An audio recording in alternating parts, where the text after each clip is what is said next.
Warning, this podcast contains spoilers. And a funeral.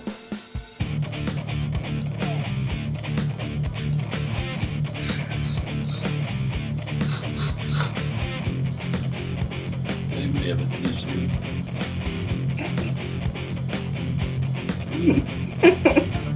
What's up, everyone, and welcome to the SC9TV podcast for Containment season only, episode 11. Nothing gold can stay. I'm your host Dom. With me is Omikins, Mike, and Kim, wherever they are. We're around. Yeah. Hi. I'm doing this blind right now. He was struck blind. Yeah. So, this episode. All right. It was. I haven't. It was an episode. I haven't cried this much at the end of an episode, like a TV show, in forever. Honey, what did I say when I walked away from watching that episode? Fuck this show. Exactly. And what did you say when you watched the episode not too long after? I hated her. No, I said fuck this show, right? And you said I agree. Yeah. Oh my god. I just started bawling. I haven't come this close to weeping since Scar died in The Lion King. Oh my god. Oh. No, I'm kidding. Since Chris Wood's other character on The Vampire Diaries bit the dust. Yeah. But we don't even know if that happened. But yeah, No. Anyway, it was just like, it was very, very emotional episode. And it was just like, you have the whole thing with Katie and, the whole, she has Thomas's strand, that was passed on through Mary and, whatnot. And this strand apparently makes death even worse.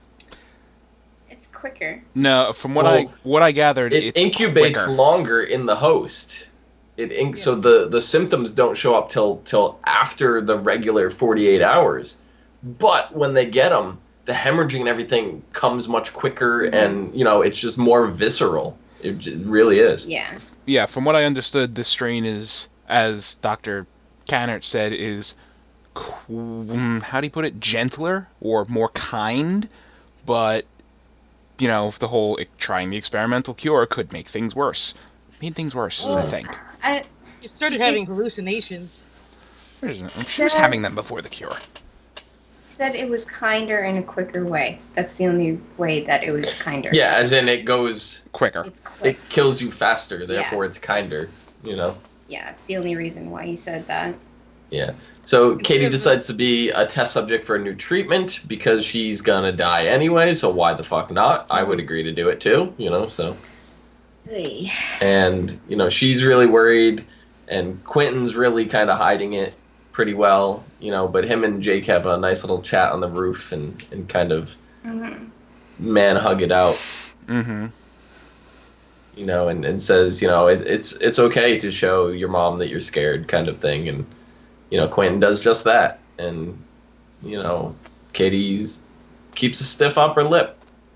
She never lets Quentin see how bad she's hurting. She tells him to, stay strong and all that. But we know she has her own breakdowns when they're not around. She just does those in private. So I give her a lot of credit for that. Well, near the end, too, she asked Cannerts to give her pain meds so that she could be, straight-minded when she did talk to Quentin.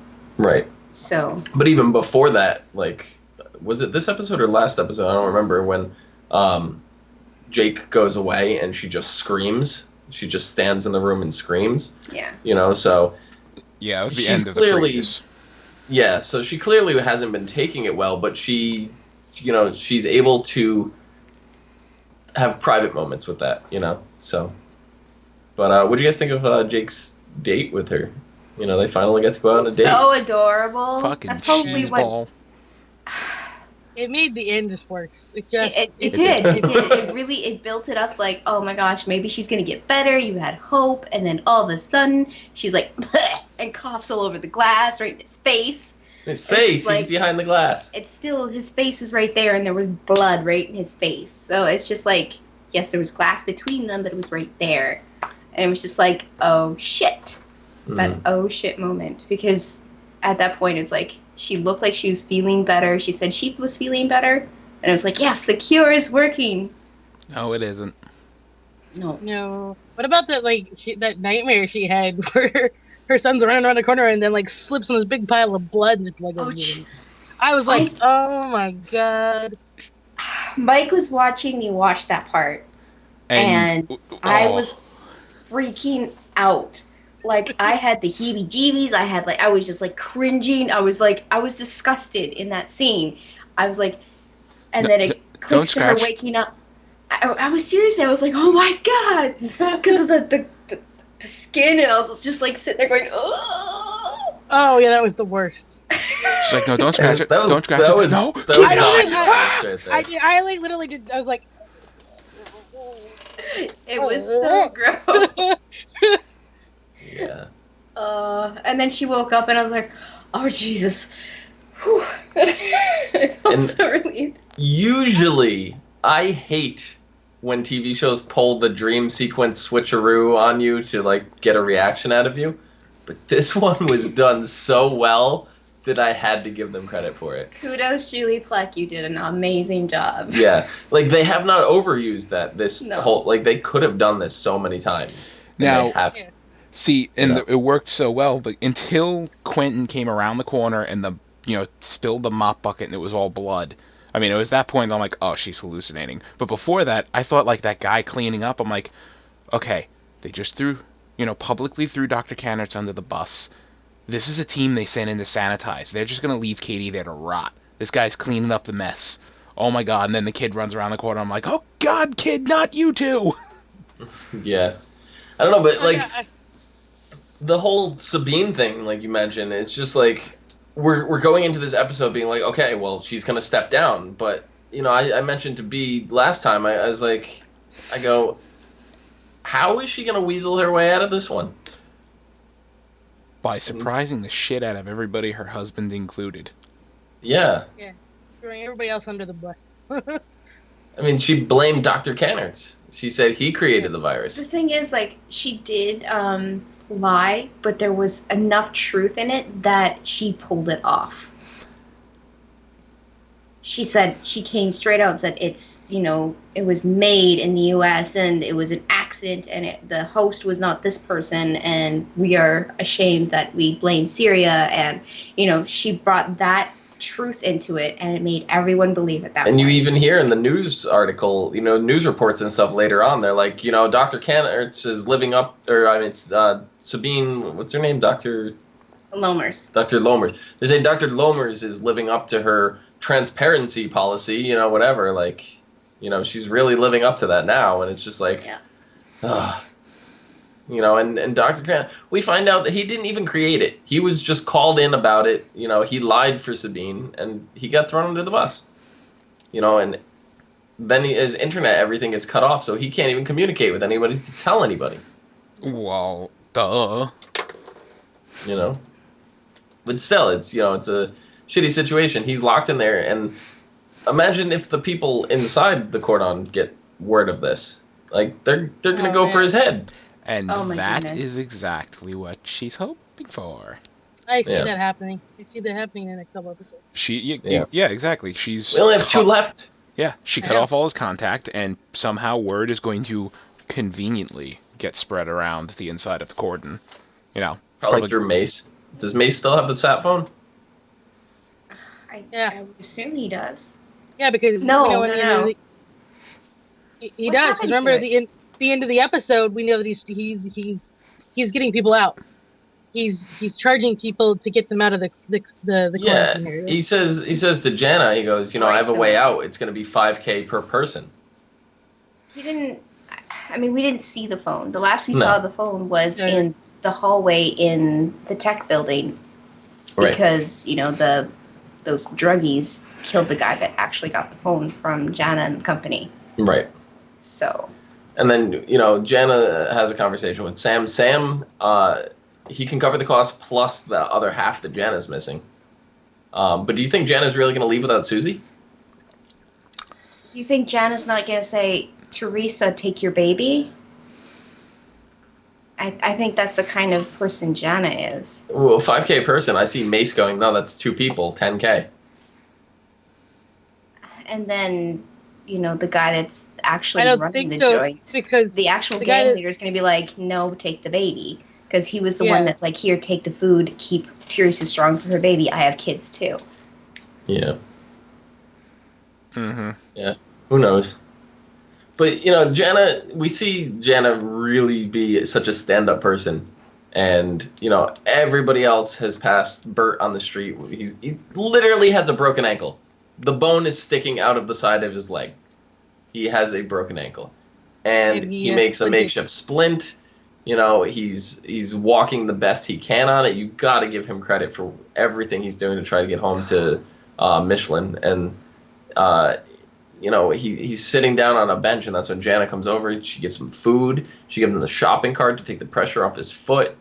It's just like, it really, I've said from the very beginning, it was the first time we ever met Jana, I go, she is the smartest fucking person on this show. Well, it's gone beyond that. She is the best person on this show. She's just the hands best down. person in Atlanta right now. Yeah. Just hands down. And Bert is so fucking adorable. I can't take it. I can't take it. I think It's Bert and Michelin that like and they're together, yeah. And just knowing that they were apart, like, was heartbroken. And like, seeing him, like, he's like, oh, but it's been 2 days and nobody's helped me. And then you see him like finally getting home. It's like pitch black outside, and the way that they embrace, even though you're not supposed to touch, it's like, my goodness. see, So cute. I'm gonna cry like a little bitch when they die in the season finale. But if they die, they'll die together. Well, that's Okay, that'll take You some gotta, of the pain you away. gotta give a little plus. Yeah, if they die together. But They both have fucked up legs right now. They're both gonna die from infections. Yeah, they're gonna die from not the virus. Yeah. But can you give them a plus that like, again, you give this, finally you get this like happy, and again it's a happiness before the bullshit at the end. Like, you guys are dicks. And it's too bad that Jana didn't really like, say something about Teresa, because Bert is Teresa's grandpa. Yeah. Saying like, oh, I just, I was there, witnessed a baby delivery, and her name's Teresa, and blah, blah, blah. And There's gonna be a nice reunion with everybody yes. together. We're gonna see, and Bert's gonna be like, Jana, this is who you've been with, there's gonna be something great, like. And then Zombie Mom's gonna come out of the closet and rip all their throats out. No, they're not zombies. No, she's gonna be one though, because the virus mixed with the overdosage of the druggie, and it just mutated. Now it's all of a sudden becoming a weird zombie No. apocalypse. Okay. No. Yeah. So They how- can't do another season of Containment, so they're just gonna do another zombie thing. So They didn't know that when they filmed this. so The how whole show, this being a limited event series is so Right. different from everything else. They filmed this whole thing before it ever aired. So it's not like they were filming as it was going. This whole thing was just filmed in one shot. Yeah. So how about Jake delivering that baby? I was so happy. That was Him last just week. being like, yeah, I've just been was waiting last for this to episode. happen. It's just like, Yeah. oh yeah? That was last week. Yeah. So this is what happens Still. when I go on vacation. I'm sorry. Yeah, Mhm. you're But I mean, so it's worth mentioning because, the baby is going to play a big part, I think, when it Pardon comes my to head, like I'm sorry. everybody coming together. Yeah. Yeah. I don't know, but like what I really want to know is like during the whole press conference and everything with Sabine, Leo was just gone, right? He didn't show up. He's like, no, we're beat. He says some stuff to Lex, and it's just like, okay. And then his whole apartment he's gone, like vanished. And they're like wondering, did somebody take him, whatever. But we know he's in hiding right now, even though he said he didn't want to go in hiding. He kind of said he had to because his reputation, if he got caught, was going to be on the line. And we see the classic pizza delivery thing that he's done, previously to his ex-wife at the NSA. I'm assuming that's his ex-wife. We don't know who she is, but I'm going to assume it's his ex-wife because there's some friction there. Or ex-girlfriend or something like that. But the pizza is delivered by Major Mouthpiece, paid in full. I just love that name, Major Mouthpiece. Yeah. It's so good. So, I can't wait to see what Leo's got up his sleeve, because we know he does. Like, he would not be contacting Lex to just be like, hey, I'm okay. No, he's got something up his fucking sleeve. Mm-hmm. The phone records are wiped. Every scrap of evidence they've had is covered. Like, they can't use it. So for Leo to be contacting Lex at this point, he's got to have something big. Everything's been burned, and she's tying up leads and making sure people are dead and all kinds of crap. So. Yeah, I hope he just has like some kind of video footage that's like undeniable. And see, I thought it was Sabine's husband that was behind it. So did I, because at first I didn't like him. Yeah. They played it that direction. They did play it that direction. They played it that way on purpose. They very heavy, I can't even say heavy-handed. They just put it out there, like, right in front of your face, like, hey, here's this new character. It's Sabine's husband. We're keeping him kind of shifty right now. Yeah. See, if I was Leo, what I would be doing is wherever the phone record was paged to, pinged to for Sabine, where she was staying at the time. I can't remember off the top of my head, but Nantucket. Nantucket, is that? I don't know, something like that. Wherever she was, I would go to that area and try to get surveillance footage to prove that it was her, there that received the call. Maybe she happened to be somewhere where the security cameras happen to pick up audio. Who knows? That's all you need. Nantucket. Yeah. So. Now, I know this kind of is... Well, the whole dream sequence that Katie had with the shower scene, was that just a dream, or is that something that actually happened? Well...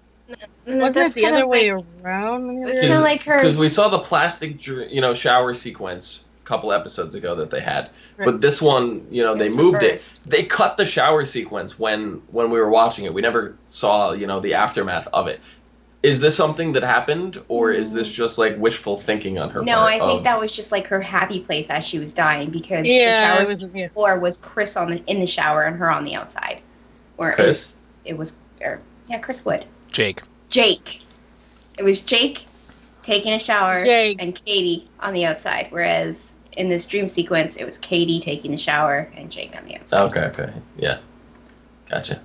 So now, this is kind of the obvious thing, but I have to ask it. Do you guys think Katie's dead? Is there any hope? I mean, if they want to... As dramatic as... Yeah. Okay, go. I was going to say, if they want to... As dramatic as her death was... If they leave her, I'm sorry. I'm gonna say this. Go on now. Okay. Go ahead, B. Go. If she doesn't die, it'll be kind of a letdown at this point, because it was her death was a big scene. It was a big deal. I mean, they made it. If you take it out now, it would pretty much lackluster. I'm like, how the hell did you fucking survive all of a sudden? She said goodbye to her son, and she bled out. Dr. Kenneth is like, she's hemorrhaging, Yeah, exactly. I agree entirely with Kim. Uh-huh. My point was, if they want to keep the show grounded in realism, you're hemorrhaging because, the, linings of your internal organs are just disintegrating and blood is spilling out everywhere. You're liquefying. You're going to die from that. Puddle of glue. It was a puddle of goo. Yeah. You don't come back being a puddle of goo. No.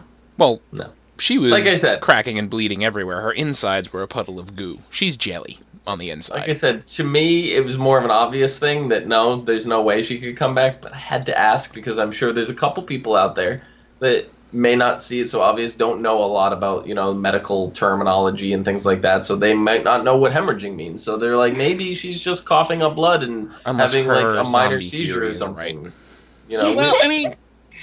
Technically, we didn't see her close. Her eyes didn't close. Technically, we didn't actually see her completely die. No, not everybody's eyes close when they die. I know, but you usually have to force them closed. I'm giving the argument of how someone devil's advocate. Maybe, right? If someone could see her alive. No, we didn't actually see her die. Yes, it was. If she did die, we'll either see it next episode or it was an off-screen death. Even though we saw it like almost there, it was off-screen. they could still play it up, be like, oh, well, it actually did work. She was only, it's just... I hope not. She only really partially hemorrhaged. I mean... half hemorrhaged. I don't... They can't play it off. She's only partially liquefied. She's going to need multiple drugs and dialysis for the rest of her life, but... Yeah. Maybe Thomas will come in and use some of his superpowers on her. Yeah, his superpowers actually work. Unless Dr. Cannert's in his experimental cure using Thomas's, blood serums or whatever the hell he used actually does create the zombie virus Nikki was talking about. Or it mutates her genetics and she becomes Wolverine. This is getting interesting. I think she's more likely to rise up and be a blood fountain. Wow. I'm killing Dom. Seriously dramatic. Dom is dying. This is the part where I interject my hope for the end of this show. Yes. Sure. Go ahead. Okay. That was a good time, as any. What I hope doesn't happen is that just, you get to the last episode and they cure it or some shit. So it's like, oh, happy ending. The better ending, which was my thought process, because we have the mutated version of the virus.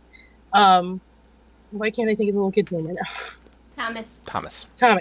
Okay, so Thomas is now immune. But he's a carrier.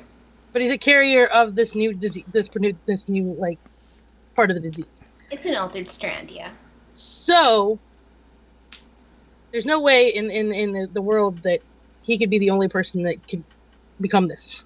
The way I see it is, there's probably going to end up being like other people can end up being this way. So what I hope would be awesome to happen is that somehow his strand gets out in the world and just starts picking off people. So we start getting the virus spreads across the world and just starts picking off the people that can't survive it, and we have a post-apocalyptic world.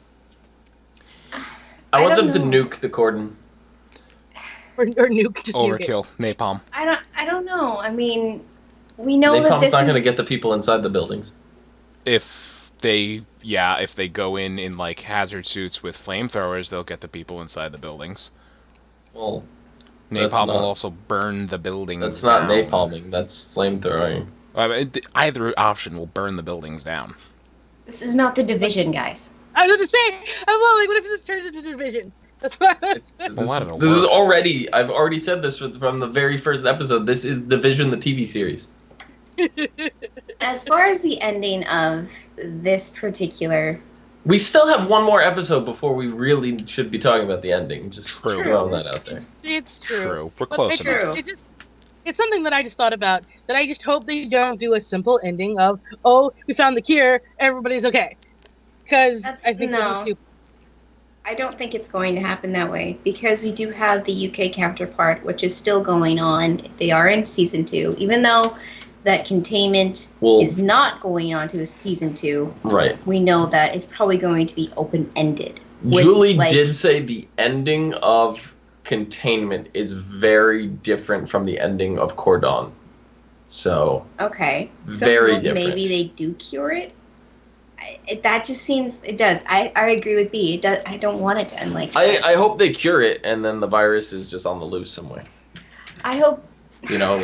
They cure the virus but not the Thomas strand, for example. Because it's a different thing, and then it's out there and they don't realize it because it incubates, or even a different strand other than Thomas's incubates, or the Thomas strand doesn't rely on having a physical human host and can maintain itself on an object or something, Who knows? God. We don't know much about the Thomas strand. Well, here's the other thing is, if they cure the one strand and they can't cure Thomas, that means Thomas is forever going to be stuck in a bubble.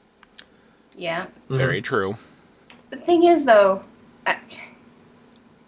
Thomas was, his body naturally fought off, so that's the reason why it's a stronger strand. They said it was a modified flu strand. He probably, in all likelihood, when he was younger, had the flu that it was modified from, which is why his body knew how to fight it off.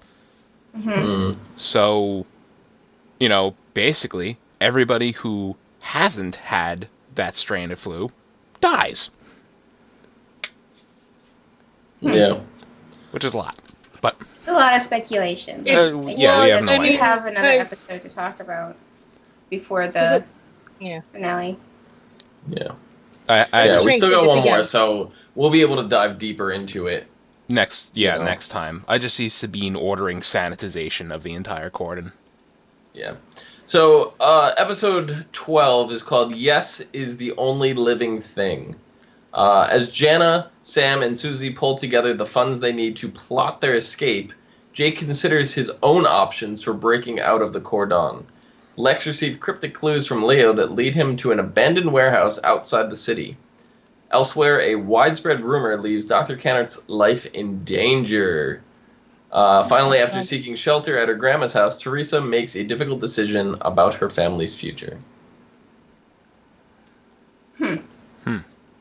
So it looks like they're not going to leave Susie. They're going to try to pull the funds together, even if they have to steal them. Who knows, Maybe they're going to go rob the store or try to get the money from the store, make a deal. Who knows?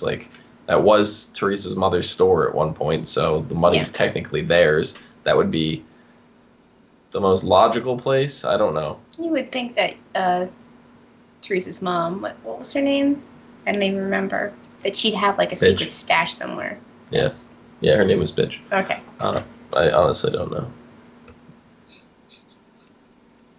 Wasn't that how we name people? I don't remember their name. Ha! Got it. That's how we do it. Leanne, yeah. Yeah. So. I like Bitch better. I don't know. Dr. Canart's, we pretty much just called that. Mm-hmm. That was actually before I even read the synopsis. So. That was fairly obvious, though, so... Yeah. But I think I'm most excited about Lex in the warehouse. I think that's what I'm most excited for. And Leo? Lex and Leo? Yeah, Lex Leo warehouse. Reminds me of Saw or something. Who knows? Maybe they're actually stumbling upon one of the, warehouses from Warehouse 13, because we know they're sprinkled all over the place. Maybe. See, I don't care how it ends with a cure, with the virus getting out, with nuking part of Atlanta. I don't care. But if Sabine gets away with it, I am going to be one very angry person.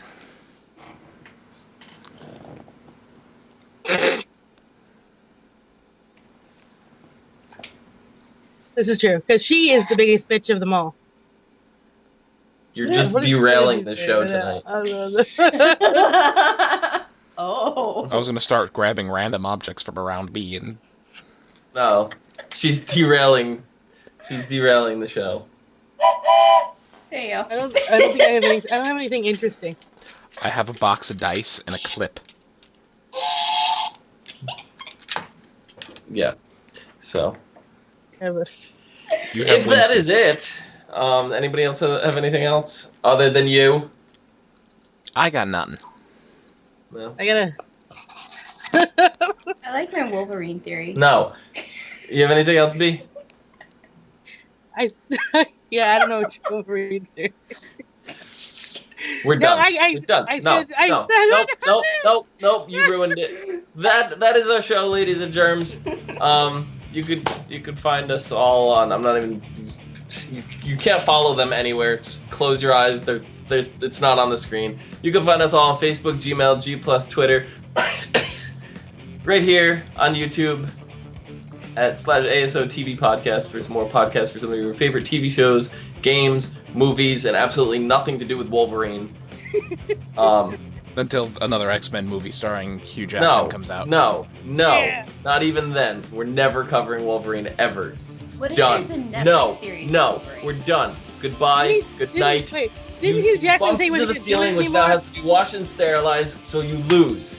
Good day. I can't.